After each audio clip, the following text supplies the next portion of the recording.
Debati mes Elionës dhe Albenit nisi si shumë të tjerë në shtëpi, me tone të mbajtura dhe fjalë që në fillim dukeshin të kontrolluara. Por ndërsa minutat kalonin, tensioni u bë më i dukshëm.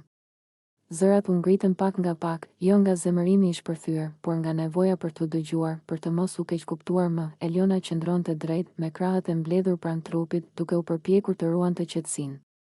Albeni fliste, shpjegonte, ndërhynte, dhe sa më shumë fliste, aq më shumë Eliona ndjente se po i tejkalohej një kufi i brendshëm.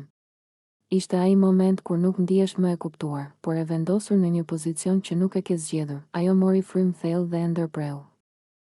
Me një zë që nuk ishte i lartë, por i prerë, të lutem, tha, duke e parë drejt në sy, mos u mundo më u ngatëruar me mua dhe me dalë në prime. Fjalët ranë qartë, pa nevojë për shpjegime shtesë. Në atë çast, gjithçka u ndal për pak sekonda. Banorët e tjerë heshtën, sikur e kuptuan që kjo nuk ishte thjesht një frazë debati, por një kërkesë e sinqertë, e ardhur nga lodhja emocionale. Eliona u përpoq të vazhdonte të fliste, por zëri i saj u drodh lehtë. Syt ju mbushën me lot, edhe pse ajo u përpoq t'i mbante. Nuk ishte dobësi, ishte mbingarkesë. Ishte momenti kur fjalët nuk mjaftojnë më për të shprehur gjithçka që ndjen, lotët filluan t'i rrëshisnin ngadalë në përfaqe. Ajo uli pak kokën, jo për t'u fshehur, por për të marrë frymë. Një heshtje e rëndë ra në dhomë. Debati kishte humbur kuptimin, tani ishte fjala për ndjenjat. Eliona ngriti dorën dhe, me një gest të thjeshtë, fshiu lotët.